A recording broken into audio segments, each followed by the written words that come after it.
Buenas noches, mi nombre es Ángel Gabriel Ortiz Franco y voy a hablar sobre los temas vistos en la clase. Voy a empezar con algo de historia. Vamos a empezar con el pintor y grabador alemán Albert Dürer, que entre sus trabajos se encuentran las proporciones de tres biotipos: el obeso, el normal y el delgado.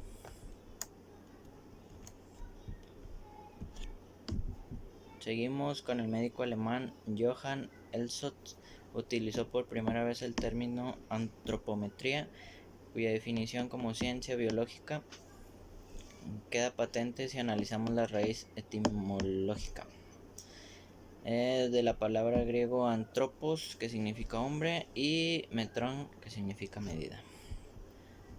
Ahora vamos con la definición de antropometría, que es la técnica de expresar cuantitativamente la forma del cuerpo humano.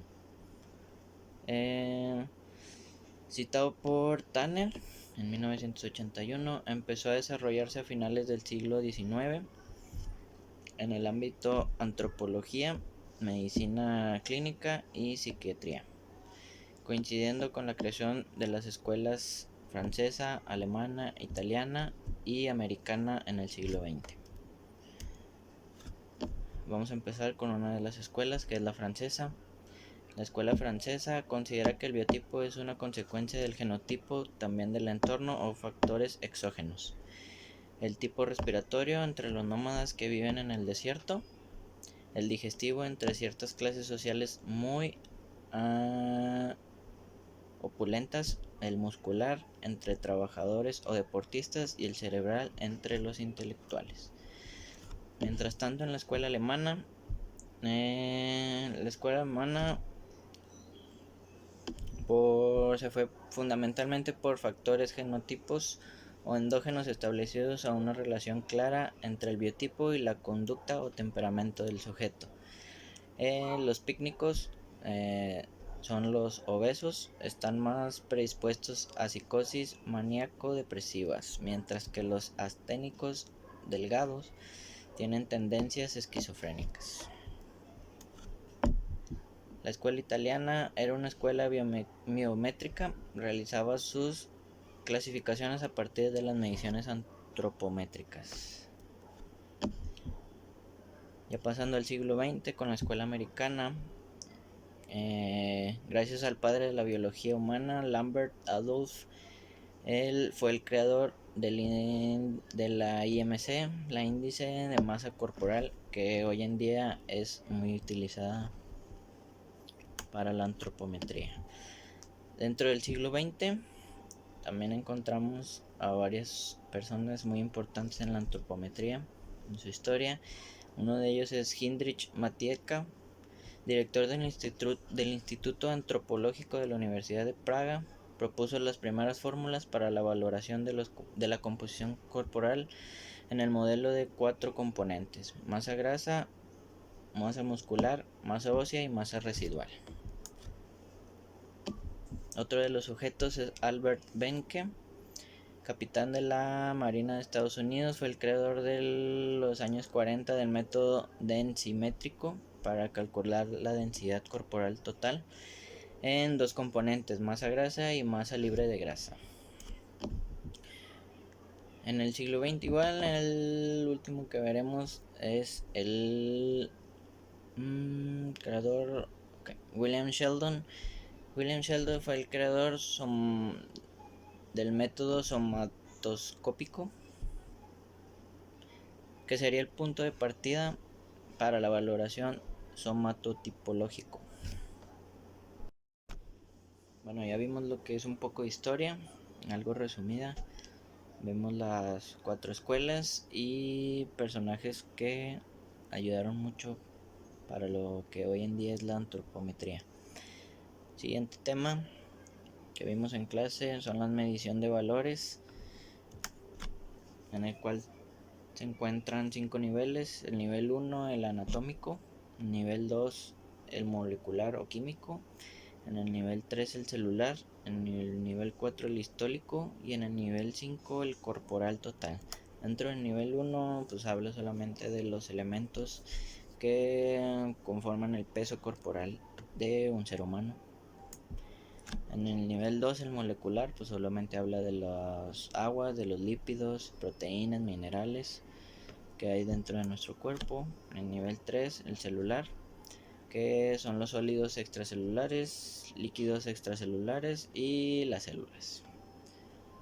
En el nivel 4, que son los tejidos o sistemas, vemos todos los tejidos del cuerpo, el tejido esquelético, músculo esquelético, perdón, el tejido adiposo, lo que es la sangre, la piel, algunos de los órganos vitales. El nivel 5, el corporal, nos habla de la cabeza, el cuello, los brazos, el tronco y las piernas. Dentro de este tema también vemos la clasificación de métodos para determinar la composición corporal, que existen 3 métodos: métodos directos, métodos indirectos y métodos doblemente indirectos. Dentro de los métodos directos tenemos la disección de cadáveres. Dentro de los métodos indirectos, estos miden un parámetro y lo utilizan para estimar uno o más componentes a través de una relación constante.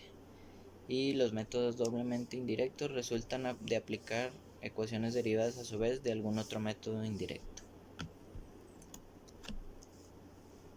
También dentro de este tema vemos los compartimentos, que son bioquímico, bioquímico anatómico y anatómico. Dentro de estos hay diferentes componentes. En el primero, el bioquímico molecular, vemos que solamente tiene 2 componentes, que es la grasa y la masa libre de grasa. Se compone solamente, es de 2 componentes. En el siguiente compartimento, el bioquímico anatómico, vemos que se aumenta a 4 componentes: grasa, muscular, óseo y visceral. Y por último, el anatómico, el físico, este se compone de 5: el adiposo, el muscular, óseo, visceral y la piel. Muy bien, el siguiente tema que veremos ahora son los instrumentos que se deben de utilizar para hacer las mediciones correctas. El primero, la cinta métrica, ya todos la conocemos. El segundo, el antropométrico chico, el paquímetro chico, el paquímetro grande,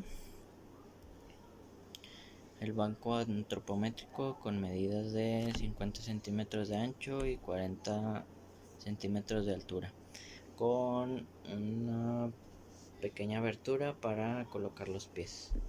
Dentro de el estadímetro para medir la estatura del sujeto, el segmómetro, la báscula para sacar el peso del sujeto, el plicómetro para los pliegues. Muy bien, esos son los instrumentos más básicos dentro de lo que debe de llevar, dentro de lo que debemos de llevar para hacer las mediciones correctas y sacar todas las mediciones. Muy bien, lo siguiente es la ética. Dentro de la ética tenemos requerimientos para hacer la antropometría. Los lineamientos, los requerimientos son la mínima vestimenta en la mañana, en ayunas, tras evacuación. Se debe evitar las mediciones post ejercicio, ya que puede que el sujeto tenga deshidratación y pues tiene mayor irrigación de sangre. Evitar mediciones con cremas porque se nos pueden resbalar. Evitar medir cuando haya edema o tejidos, ya que podemos lastimar más la zona del sujeto, y el sujeto debe de haber firmado el consentimiento informado.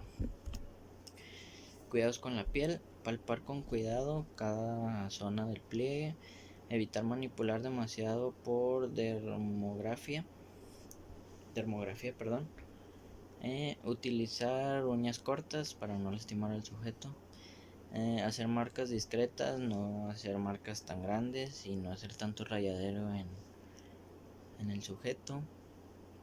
Esto es dentro de la ética. Y limpiar la piel del sujeto ya una vez terminadas todas las mediciones y de haber hecho bien lo anterior. Lineamientos para la antropometría. Bueno, usar el lenguaje ISAC, conocer la idiosincrasia local de la zona, conocer términos coloquiales de donde vayamos a hacer las mediciones, higiene en la boca, ya que vamos a tener un contacto muy cercano al paciente. Uso de guantes si existe lesión en el sujeto, ya que podemos agarrar alguna infección o infectar al sujeto. Entregar resultados de la evaluación. No podemos quedarnos con nada. Obviamente si medimos debemos de entregar los resultados. Muy bien, y ya por último los protocolos para las mediciones antropométricas. Número 1 son las condiciones ambientales. Tiene que ser en un lugar cerrado, bien iluminado y climatizado, ya que si el sujeto empieza a sudar se nos pueden resbalar lo que es el plicómetro y no agarrar bien lo que es el pliegue. Evitar las interferencias del ruido, ya que tenemos que tener un asistente para poder anotar bien los números que le digamos. Condiciones del sujeto. Ahora vamos con las condiciones del sujeto. Él tiene que estar descalzo y con la mínima vestimenta para poder hacer bien las medidas. En la mañana, en ayunas, tras evacuación. Bueno, eso es lo mismo que ya habíamos dicho dentro de. Y las condiciones del antropometrista, en este caso nosotros, que vamos a medir. Debemos de estar bañados, tratar de no tener mal aliento y no tener uñas largas. No invadir el espacio personal del sujeto. Quiere decir que no debemos de acercarnos más de lo que podemos. Respetar las creencias y religión del sujeto, ya que puede haber diferentes religiones que no les permiten quitarse mucha ropa. Entonces hay que tener cuidado con eso. Medir en el lado derecho del sujeto siempre. Esa es una regla que debemos de saber. No podemos medir aquí y otro pliegue de acá o así. Todo lo que vayamos a medir va a ser del lado derecho, tanto diámetros, perímetros, pliegues, todo va a ser del lado derecho. Y como ya había dicho antes, tener un ayudante. Y pues bueno, esto sería todo. Este es mi resumen de lo que hemos visto dentro de la clase. Muchas gracias.